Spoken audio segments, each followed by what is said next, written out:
I hope, मुझे उम्मीद है कि आप सब बढ़िया होंगे और साथ में मैं भी आपके बढ़िया हूँ। और मैं भी WC वाला आपका खूबसूरत चैनल, हम सब का खूबसूरत चैनल बायोलॉजी वर्ड क्लास आप देख रहे हैं। Class 11th biology chapter 18 body fluid and circulation, जिसका लेक्चर आज हमारा है 3rd लेक्चर है और हमने कवर कर लिया है 55% ब्लड में कौन कौन से पार्ट पाए जाते हैं उनको हमने कंप्लीट कर लिया है। 45% हमारी ब्लड के अंदर कौन कौन से तत्व पाए जाते हैं उनके बारे में डिस्कस चल रहा है, जिसमें हमने RBC को कंप्लीट कर लिया था, एरिथ्रोसाइट्स को, और फिर उसके बाद में WBC को भी कंप्लीट कर लिया है पिछले वीडियो में, जिसको बोला जाता है ल्यूकोसाइट्स। और आज हमारा रहेगा टॉपिक प्लेटलेट्स। और आप अच्छी तरीके से जानते हैं कि ये जो टॉपिक है WBC, RBC या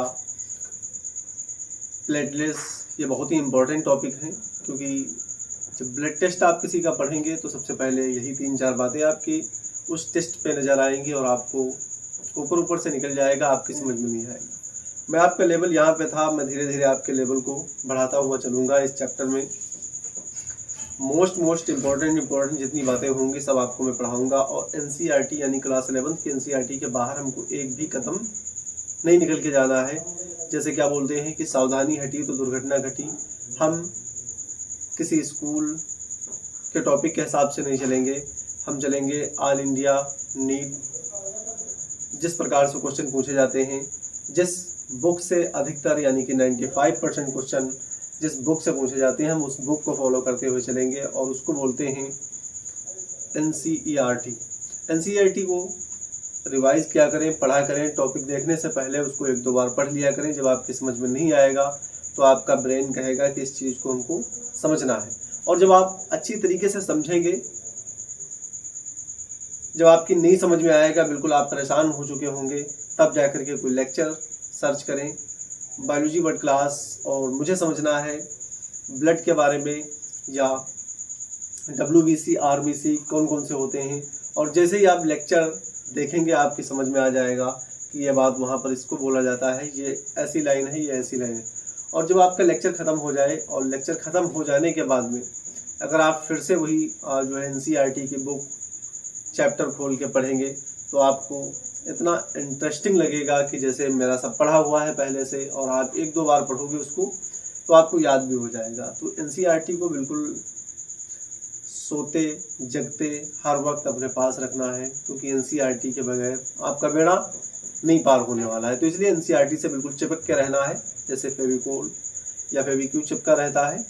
किसी भी फोटो को लगाने से पहले फेविक्यू लगाते हैं, फिर उसके बाद में दीवार से या कहीं टेबल पर जो है उस फोटो को या इमेज को चिपकाते हैं। इसी प्रकार से NCERT को अपने आप से चिपका कर रखिए। चिपकाने का मतलब ये नहीं है कि उसको गोल गोल के गिलास में पीना स्टार्ट कर दें। प्रतिदिन 6 से 8 पेज उसके जरूर पढ़ें और समझने का प्रयास करें। 1 से 1.5 घंटे की क्लास ज्वाइन करें, चाहे यूट्यूब से पढ़ें, चाहे क्लास खरीद लें, किसी भी प्रकार से पढ़ें। फिलहाल मैं ये नहीं कहता हूँ कि तुम मुझसे ही पढ़ो, जिससे आपको समझ में आता हो। दुनिया में कोई भी टीचर हो जो आपको समझा सके और जिसकी भाषा या जिसकी लैंग्वेज आपकी समझ में आ जाए, उसी को फॉलो करना है और उसी के सारे लेक्चर देखते हुए चलना है।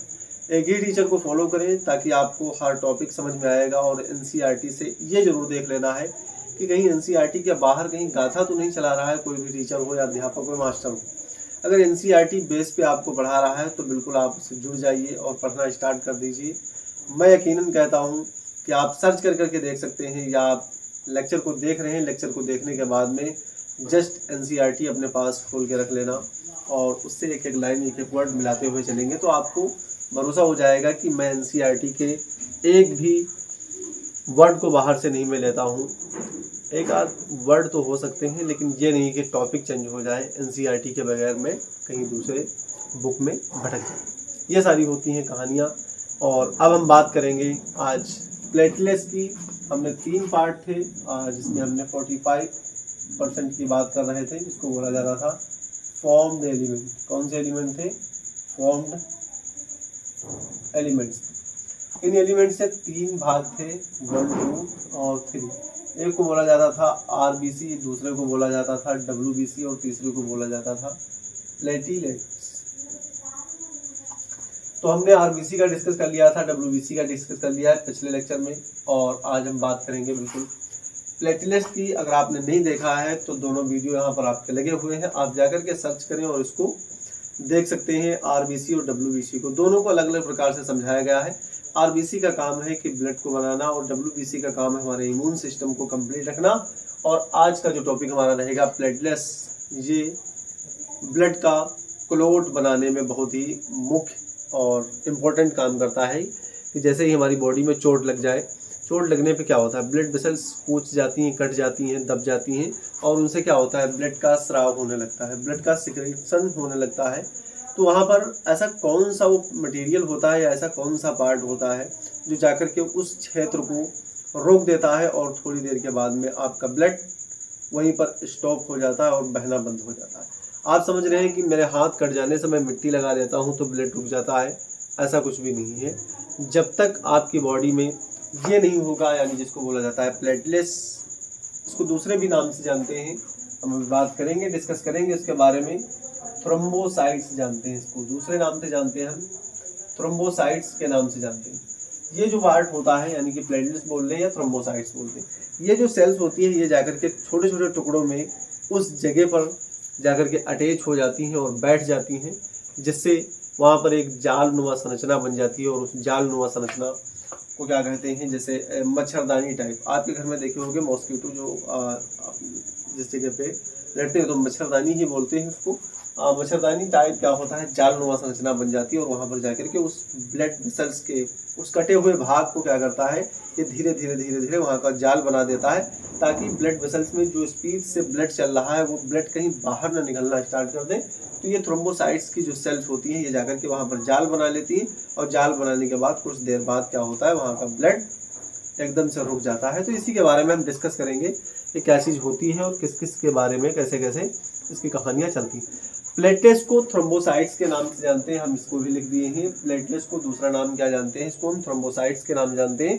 और ब्लड में पाया जाने वाला एक डिस्क के रूप में क्या होता है, डिस्क के आकार के टुकड़े होते हैं। ये थ्रोम्बोसाइट्स जो होते हैं ये ब्लड में किस प्रकार के होते हैं, ये डिस्क के आकार के होते हैं, ये डिस्क के आकार के होते हैं, थ्रोम्बोसाइट्स होती हैं। और ये थ्रोम्बोसाइट्स जो होती हैं ये ब्लड में पाए जाने वाले डिस्क के आकार की होती हैं। और सबसे इम्पोर्टेंट और सबसे मोस्ट जो टॉपिक है, जिस जगह से क्वेश्चन पूछे जाते हैं कि ये थ्रोम्बोसाइट्स आखिर बनती कहाँ से हैं, इसके बारे में हमको जानना है कि थ्रोम्बोसाइट्स कि डिस्क के आकार की कोशिकाएं ये बनती कहाँ पे हैं। तो इनके बारे में हम समझते हैं। ये क्या होता है, एक मेगा कैरियोसाइट्स होता है, एक मेगा कैरियोसाइट्स एक सेल होती है, मेगा कैरियोसाइट्स। ये जो मेगा कैरियोसाइट्स होती है ये सेल बड़ी सेल होती है। ये कैसी होती है, बिग सेल होती है, ये बिग सेल होती है। और ये बनती कहाँ है, ये बोन मेरो के अंदर बनती है। कहाँ बनती है, ये बोन मेरो के अंदर बनती है। ये जो मेगा कैरियोसाइट सेल्स होती हैं ये बोन मेरो के अंदर बनती हैं, और इनकी आकृति कुछ इस प्रकार से होती है,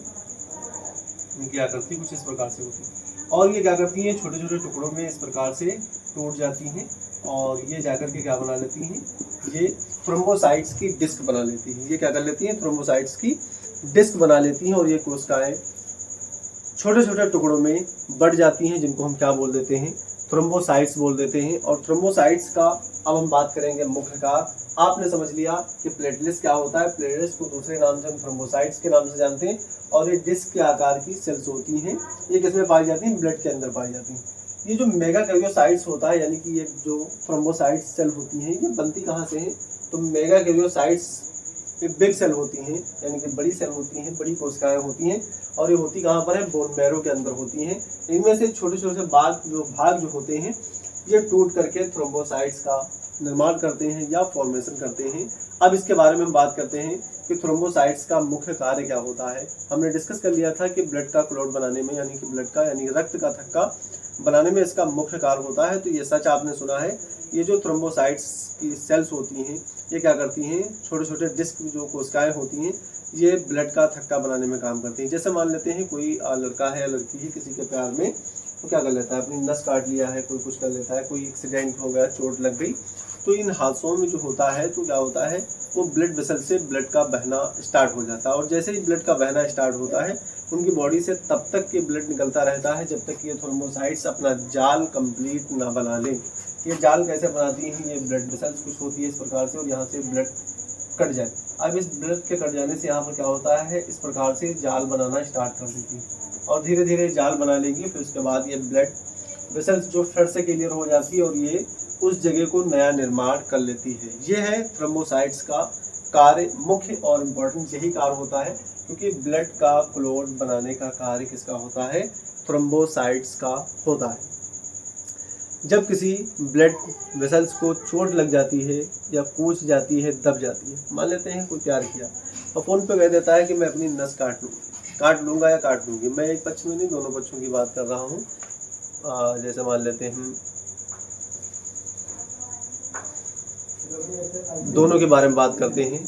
नस काट लेगी तो ये ऊपर वाली नस काट लेते हैं, उनको बोलो ये ऊपर वाली नस नहीं काटना है, जो अंदर बड़ी वाली नस रहती है, ये जो नस है इनको काट के रखो। ये मोटी वाली नसें जब काटेंगे तो इनकी ब्लड से 120 की रफ्तार में ब्लड निकलेगा और थोड़ी देर में शरीर का बॉडी का पूरा ब्लड खाली हो जाएगा। लेकिन 80 की रफ्तार वाली यानी कि ऊपर वाली पतली वाली नसें काटते हैं, इसलिए इनकी बॉडी से ब्लड देर तक निकलता रहता है। तो इससे प्यार नहीं साबित होता है। ये वाली नसें जब काटोगे तब जाकर के आपका महसूस होगा कि हाँ तुम एक्चुअल में नहीं, बिल्कुल राइट में प्यार करते हो, मोहब्बत करते हो एक दूसरे से, तब जाकर के पता चलेगा। क्योंकि 5 मिनट के अंदर में ही क्या होगा,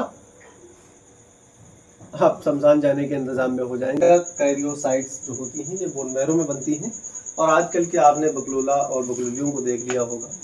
बहुत ऐसे प्रकार के होते हैं जो अपनी बॉडी के साथ में खिलवाड़ कर जाते हैं। कोई तो अल्कोहल पीना स्टार्ट कर देता है और कोई तो अपनी बॉडी को जला लेता है। बहुत ऐसे मूर्ख होते हैं जो गर्ल्स पे या अपनी जिसे वो प्यार करते हैं उस पर एसिड फेंकने का फैसला कर लेते हैं। तो इस प्रकार के जो हालात होते हैं, ये पागलों जैसी हरकतें जो होती हैं, ये करना छोड़ दो। और इतने भी पागल मत बनो कि दूसरे की बेटी हो या दूसरे की बहन हो, उसके साथ में उसकी ज़िंदगी के साथ खिलवाड़ कर दो, या किसी का भाई हो या किसी का बेटा हो, उसके साथ में भी खिलवाड़ करने का तुम्हारा कोई अधिकार नहीं है। अगर दोनों की नहीं जमती है तो ना तो वो अपनी नस काटे, ना अपनी वेसल्स बॉडी से ब्लड निकालने की कोशिश करे। बस अपना अपना जो है दूर हो जाओ और स्पेस बना के रहो। वो अपनी ज़िंदगी में खुश रहे, वो अपनी ज़िंदगी में खुश रहे, और उससे चलते चलते एक ही बोलना, तो नहीं तो कोई और सही, कोई और नहीं तो कोई और सही। इस प्रकार से उससे बोल देना है और उससे सलाम कर लेना है, सत श्री अकाल बोल देना है और आगे बढ़ जाना है कहीं दूसरी जगह। क्योंकि ये दुनिया बहुत है और आपको हर मोड़ पे लाखों लोग मिलेंगे। आप किसी से भी दिल लग सकता है। ये कौन सी बात रह गई कि अब हम उसके बगैर जी नहीं सकते हैं, हम मर जाएंगे, ये है वो है। तो ये सब गलत बातें होती हैं। कोई किसी के लिए नहीं मरता है, बस दूसरी मिलने का जो है वक्त लगता है, तब तक परेशान रहता है। और जैसे ही दूसरा मिल जाता है व्यक्ति, तो बस सब कुछ भूल भाल के उसी में बिजी हो जाते हैं। और बहुत ऐसे होते हैं कि लाओ बोरन पैसा लगा हुआ है, 10,000, 50 लाख, करोड़ों में खेल रहे हैं, और उनका एक गया तो दूसरा आने दो, तीसरा गया तो चौथा आने दो, 5वां आया, 6ठा आया, इस प्रकार से खेल रहे हैं। किसी का मुंह खुला, 50 लाख मार दिया, 20 लाख मार दिया, चल अपना मुंह बंद कर और आगे निकल, मेरे पास दूसरे आ रहे हैं। तो इस प्रकार के जो होते हैं, यूज नहीं किया जा सकता है किसी को, और किसी को मजबूर भी नहीं किया जा सकता है कि अपनी ज़िंदगी के साथ खेल ले। किसी पे इतना अधिकार नहीं होना चाहिए। बस मैं तो ये नहीं समझ पा रहा हूँ कि आप 20 साल तक जो आपको पालता है, पोसता है, आपके कपड़ों का, आपके खाने पीने का इंतज़ाम करता है, 20 साल और 1 महीने में उसको कैसे भूल जाते हो जो 20 साल की मेहनत और मोहब्बत होती है जिसके पीछे। और 1 महीने में ऐसा क्या मोहब्बत में होता है जो सब कुछ भूल भुला के चले जाते हो। प्यार नहीं होता है, ये सब खेल है, खेल के नतीजे हैं और ये बर्बादी के लक्षण होते हैं। अगर प्यार ना होता तो और कंपटीशन बढ़ जाता। अभी तो इतना ही कंपटीशन है, वैसे तो बहुत ही कंपटीशन बढ़ जाता। हर सरकारी नौकरी के पीछे करोड़ों लोग लाइन लगा के खड़े होते। आज भी करोड़ों लाइन लगा के खड़े हैं, कोई इसमें नई बात नहीं है। और प्यार वाली तो इसमें ना डूबे होते लोग तो ना मालूम कितनी भरमार होती है। और जो एक सीट के लिए 10,000 या 1,000 व्यक्ति संघर्ष करते हैं, उसके लिए 10-10 हज़ार एक एक सीट के लिए संघर्ष कर रहे होते।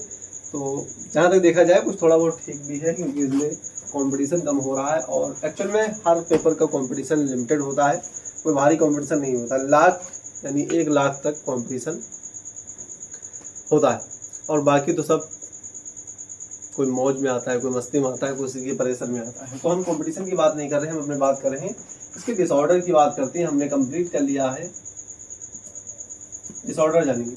हमने कंप्लीट कर लिया है कि ब्लड को थ्रोम्बोसाइट्स बोलते हैं और थ्रोम्बोसाइट्स जो बनते हैं ये कैसे होते हैं, डिस्क से बनते हैं। छोटी छोटी जो है थ्रोम्बोसाइट्स की डिस्क होती हैं, उनको हम बोलते हैं थ्रोम्बोसाइट्स बोलते हैं। और ये मेगा कैरियोसाइट से बनते हैं। और ये कहाँ बनता है मेगा कैरियोसाइट से, एक बड़ी सेल होती है जो आपके सामने बनी हुई है और इस प्रकार से टूट टूट कर ये अलग अलग हो जाते हैं। बोन मैरो में इसका फॉर्मेशन होता है। बोन मैरो में ये बिग सेल होती हैं और ये टूट करके क्या बना देती है, छोटे छोटे टुकड़ों में थ्रोम्बोसाइट्स या प्लेटलेट्स बनाती हैं। इनका काम क्या होता है, इनका काम ये होता है कि जिस जगह पे आपकी वेसल्स यानी ब्लड वेसल्स को चोट घाव तक जाने से, कूद जाने से होता है, वहां पर जाकर के क्या करती हैं, नेट और जाल बनाने का कार्य करती हैं। 1 मिनट का टॉपिक है, इसको ध्यान से अगर थोड़ा सा दिमाग लगाओगे तो आपकी समझ में आएगा। इसके बाद में हम इसके डिसऑर्डर की बात करते हैं। तो थ्रोम्बोसाइटोपेनिया, एक होता है थ्रोम्बोसाइटोपेनिया और दूसरा होता है थ्रोम्बोसाइटोसिस। थ्रोम्बोसाइटोपेनिया और एक होता है थ्रोम्बोसाइटोसिस। ये 2 प्रकार के होते हैं। इसमें क्या होता है, बहुत इंपॉर्टेंट है, no blood clot, no blood clot. और इसमें क्या होता है, ब्लड क्लॉट बनते हैं, एस ब्लड क्लॉट। लेकिन कहाँ पे, ब्लड वेसल्स के अंदर। कहाँ बनते हैं, ब्लड वेसल्स के अंदर बनते हैं। और ये भी जानलेवा होते हैं, ये भी जानलेवा होते हैं। ये ब्लड वेसल्स के अंदर अगर आपका ब्लड क्लॉट बनाना स्टार्ट कर देगा तो आपके ब्लड वेसल्स जाम हो जाएंगी, जिससे आपको जान को खतरा हो सकता है। और थ्रोम्बोसाइटोपेनिया जो होते हैं इनमें नो ब्लड, यानी कि आप कट पिट गए अगर तो आपकी बॉडी में ब्लड यानी कि क्लॉट नहीं बना पाएगा, रक्त थक्का नहीं बना पाएगा, इसलिए भी क्या होता है, जान का खतरा हो सकता है। आपकी बॉडी का जितना भी ब्लड है वो निचुड़ करके वो जो एक पास से आकर के वो सारी बॉडी से बाहर हो जाएगा और आपकी बॉडी में 1 ग्राम ब्लड नहीं बचेगा, तो आपकी मृत्यु निश्चित है। क्योंकि ब्लड से ही हम बहुत सारे काम लेते हैं। ब्लड से वो कौन कौन से काम है, ब्लड से हम O2 और CO2 का एक्सचेंज करते हैं, ब्लड से ही किया जाता है, क्योंकि ब्लड ढोने का काम करता है। इंपॉर्टेंट है, चेंज तो लंग्स के अंदर होता है लेकिन ढोने का काम कौन करता है, ब्लड ही करता है। और जो हम खाते हैं अच्छी अच्छी चीज़ें दुनिया की, वो सारी चीज़ें ब्लड में ही अवशोषित होती हैं, उनको एब्जॉर्प्शन किया जाता है और हर उस सेल्स के पास पहुंचाया जाता है जिसको जिसकी ज़रूरत होती है। तो ब्लड का ये भी काम होता है।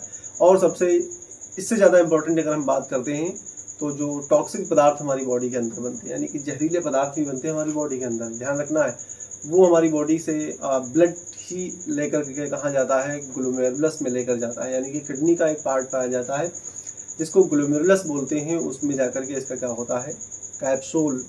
उस कैप्सूल के अंदर इसका क्या होता है, सेपरेशन होता है, टॉक्सिक पदार्थ अलग होते हैं और ब्लड अलग होता है।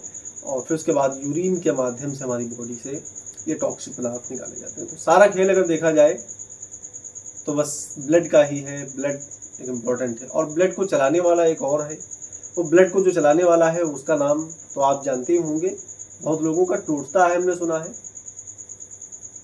किसी लड़की से या किसी लड़के से इश्क हो जाए या प्यार हो जाता है, मोहब्बत हो जाता है, तो टूट जाता है। भाई बता, कौन सा साइंटिस्ट आया था जो तेरे को ये बता गया है कि दिल टूटता है?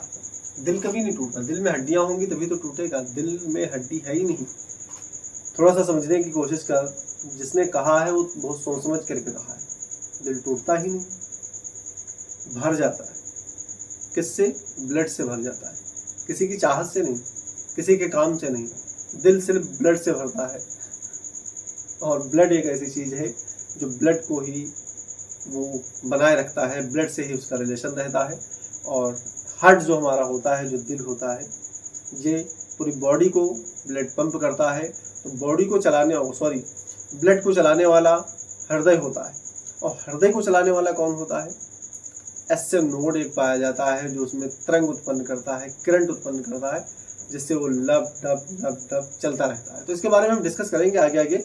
आपको यहाँ से उठा करके यहाँ तक लेकर चलेंगे तो आपकी समझ में आएगा कि इस चैप्टर में बॉडी फ्लूइड एंड सर्कुलेशन आप पढ़ रहे हैं ना, आपको मैं फील करा के ही जाऊँगा, क्योंकि मैंने आपसे वादा किया है कि बायोलॉजी जो है आपकी नस नस में भर देंगे हम। जिस प्रकार से आपकी जो है आपकी बॉडी में ब्लड बह रहा है, इस प्रकार से हम आपकी नस नस में बायोलॉजी को भर देंगे। फिर इसके बाद हम केमिस्ट्री में भी बात करेंगे थोड़ी सी, और केमिस्ट्री भी इंटरेस्टिंग है, ऐसा नहीं कि बोरिंग सब्जेक्ट है। फिजिक्स है वो भी है इंटरेस्टिंग, मैथ भी है इंटरेस्टिंग है, अपनी अपनी जगह पे सब इंटरेस्टिंग है। बस जिससे आपका लगाव बन जाए वही आपके लिए इंटरेस्टिंग है। क्या कहते हैं? तो आपने अभी तक अगर चैनल को सब्सक्राइब नहीं किया है तो चैनल को सब्सक्राइब कर लेते हैं, क्योंकि इसमें आपका जाएगा कुछ नहीं। आपकी जेब में अगर 10 रुपये रखे हैं, 100 रुपये रखे हैं, तो आपकी जेब में ही पड़े रहेंगे, वो आपके खर्च नहीं होने वाले यार। तो इसलिए चैनल को सब्सक्राइब जरूर कर लो और नोटिफिकेशन दबा लो, ताकि आप तक इसका नोटिफिकेशन पहुंचता रहे। हमने बात कर लिया है प्लेटलेट्स की, आरबीसी, डब्ल्यूबीसी और जो अदर एलिमेंट्स थे जैसे प्रोटीन, वाटर, ये कितना पाया जाता है ब्लड के अंदर, इसके बारे में भी डिस्कस कर लिया है। तो आप एक एक वीडियो देखते हुए आएंगे तो आपको समझ में आएगा, और हम इस पूरे चैप्टर को कंप्लीट समझते हुए चलेंगे। मैं BWC वाला, और आपका हम सबका खूबसूरत सा चैनल बायोलॉजी वर्ड क्लास। अगर आपने स्पेस नहीं देना, बायोलॉजी वर्ड क्लास स्पेस नहीं देना है, जो स्पेलिंग दी गई है इसी को आप सर्च करेंगे तब जाकर के आपको मिलेगा। और आइंदा तो बहुत से प्लेटफॉर्म है, आपको बहुत अलग अलग प्रकार से मिलेंगे। मैं उम्मीद करता हूं कि इस वीडियो के बाद आपको प्लेटलेट्स देखने की ज़रूरत अब नहीं पड़ेगी, ना आपको सर्च करना पड़ेगा कि एक्चुअल में प्लेटलेट्स होता क्या है और प्लेटलेट्स का काम क्या होता है, ये हमारी बॉडी में कम क्यों पड़ जाता है। और डॉक्टर जब ब्लड का टेस्ट करते हैं तो सबसे ज़्यादा इसी की भरमार होती है कि आपकी प्लेटें डाउन हो गई। डाउन का मतलब यही है कि आपकी बॉडी के अंदर प्लेटलेट्स कम होने लगता है। तो मिलता हूँ नेक्स्ट वीडियो में। पढ़ाई करते रहेंगे, आलस नहीं करेंगे, टाइम टेबल से पढ़ाई नहीं करना है, टॉपिक वाइज कंप्लीट करना है, थ्योरी वाइज कंप्लीट करना है। जब तक कॉन्सेप्ट क्लियर ना हो अपनी सीट से उठना नहीं है। मिलता हूँ नेक्स्ट वीडियो में। All the best. और वो जो वीडियो होगा वो आपका, मैं चलते चलते आपको एक बात बता देना चाहता हूँ, वो जो वीडियो आपका होगा वो ब्लड का होगा। और ब्लड आप जानते ही हो कि कितने टाइप का होता है। ब्लड 4 टाइप का होगा, या इसके बारे में हम बात करेंगे। और आप अपने ब्लड टेस्ट आपने करवाया होगा अपने जीवन में, तो आप कमेंट में ज़रूर बताएं कि आपका ब्लड टेस्ट क्या है या ब्लड ग्रुप आपका कौन सा है। एंटीजन क्या होते हैं, एंटीबॉडीज़ क्या होती हैं, इसके बारे में डिस्कस करेंगे। कौन ब्लड किसको दे सकता है, कौन किससे ब्लड ले सकता है, कौन रेयर होता है और कौन यानी कि डोनर कौन होता है और रिसीवर कौन होता है, इसके बारे में हम डिस्कस करेंगे अच्छी तरीके से। बहुत ही इंटरेस्टिंग टॉपिक है, मिलते जरूर हैं। आइए नेक्स्ट वीडियो में। और आप क्लास 11th बायोलॉजी देख रहे हैं, body fluid and circulation. All the best.